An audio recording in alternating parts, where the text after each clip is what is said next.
G'day, Chris here, welcome back to ClickSpring. In this video I go through the steps for making the clock pillars.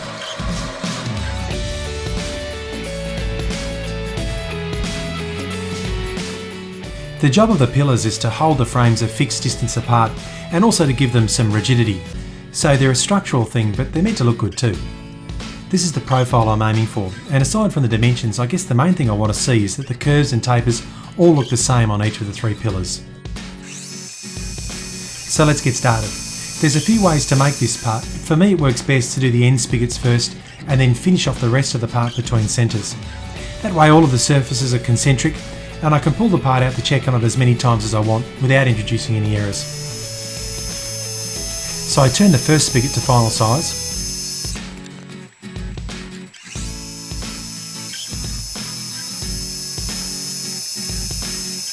And it's important that the pillars seat firmly into the plates, so the spigots are given a good undercut.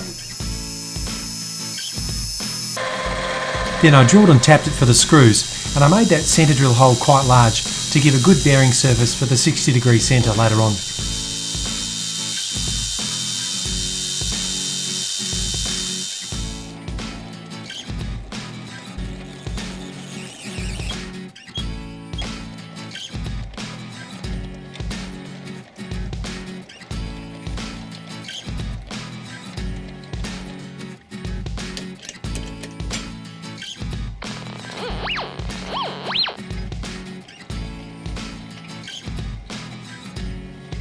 Then I marked out the dimensions for the other end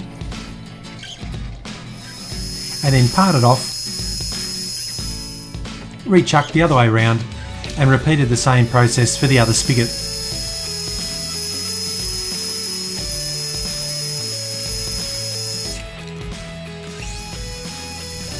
Again, I gave it a good undercut and a nice generous centre hole for the centre to seat in later.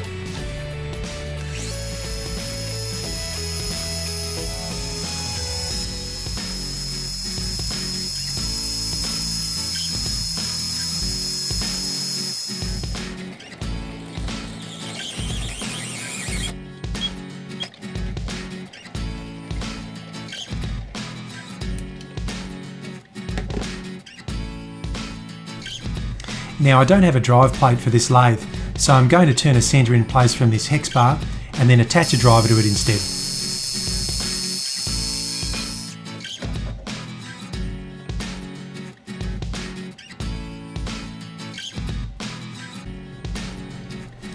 I used a carrier to grip the part by the spigot, and I made this particular carrier specially for the job.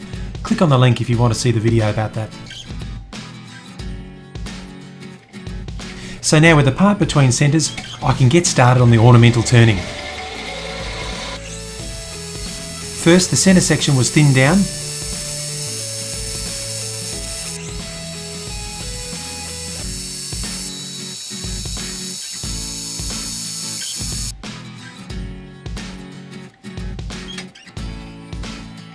Then I marked out the end points for the tapers and the location of the central groove.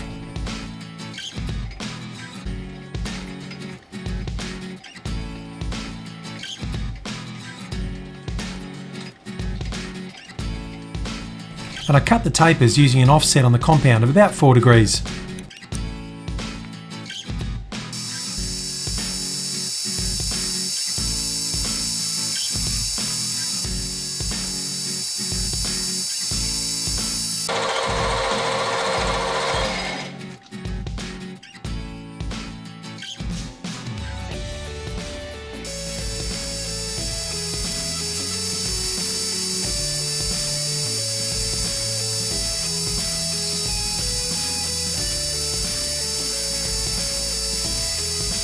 I ground a semicircular form tool to do the plunge cut for the central groove.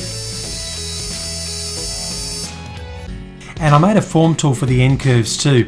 I didn't really like my chances of getting the matching curves by hand, so I figured a form tool would make the job easier.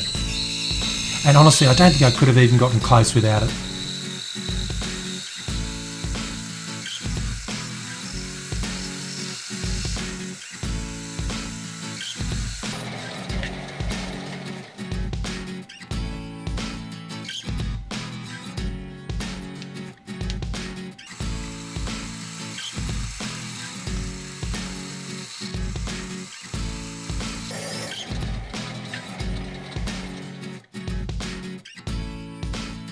I followed this with a bit of filing and polishing to remove the tool marks.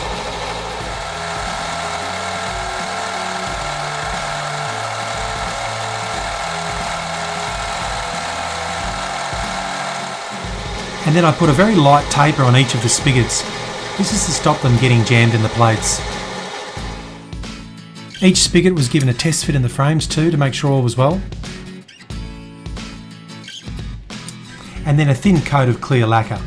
I'll redo the polishing and lacquering at the end of the build, but this coat should protect the pillars a little bit from all the handling they get in the meantime.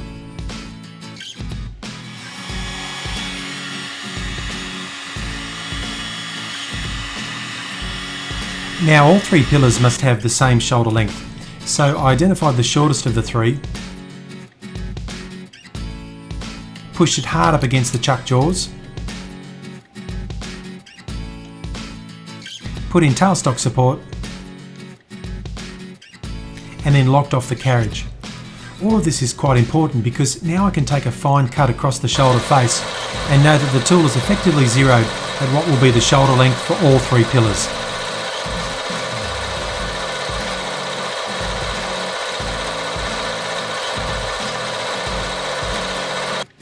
Each of the remaining pillars is then chucked and faced in the same way, giving three completed pillars with exactly the same shoulder length.